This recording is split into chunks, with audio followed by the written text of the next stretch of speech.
मटिल्ड लॉज़ेल एक ऐसी औरत थी जो खूबसूरती और नाजुक मिजाजी के बावजूद एक आम घराने में पैदा हुई थी।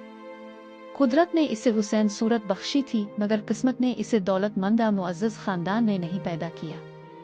वो हमेशा अपने दिल में ये हसरत रखती कि काश वो अमीर घराने में जन्म लेती, जहाँ ज़ेवरात, महलात और शान और शौकत इसके गिर्द मौजूद होते।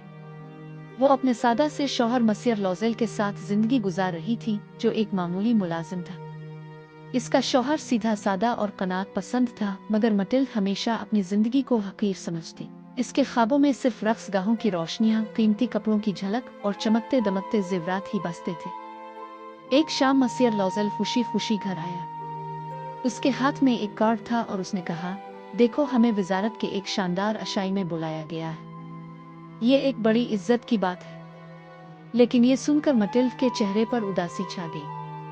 इसने तल्खी से कहा, मैं वहां कैसे जाऊंगी? मेरे पास पहनने के लिए कोई मुनासिब लिबास ही नहीं। शौहर ने बड़ी मोहब्बत से अपनी जमा पूंजी उसके हवाले की ताकि वो एक खूबसूरत लिबास खरीद सके। लेकिन जब लिबास तैयार हो गया तो भी मटिल्ड का दिल मुतमईन न हुआ। इसने आह भरी और कहा, लिबास तो है, मगर जेवर के बगैर मैं कुछ नहीं लगूंगी। ये सुनकर वो अपनी पुरानी दोस्त मैडम फॉरेस्टियर के पास गई और उससे जेवरात मांगे। दोस्त ने अपने संदूकचे में से कई डब्बे निकाले और आखिरकार मटिल्ड की नजर एक शानदार हार, नेकलेस पर जम गई। वही इसने उधार ले लिया।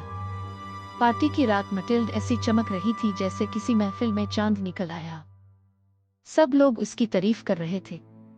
इसने जिंदगी की पहली बार वो लम्हा पाया जिसका वो ख्वाब देखती थी। मगर जब वो रात खत्म हुई और वो घर वापस आई तो इसने घबरा कर देखा कि हार उसके गले में नहीं था।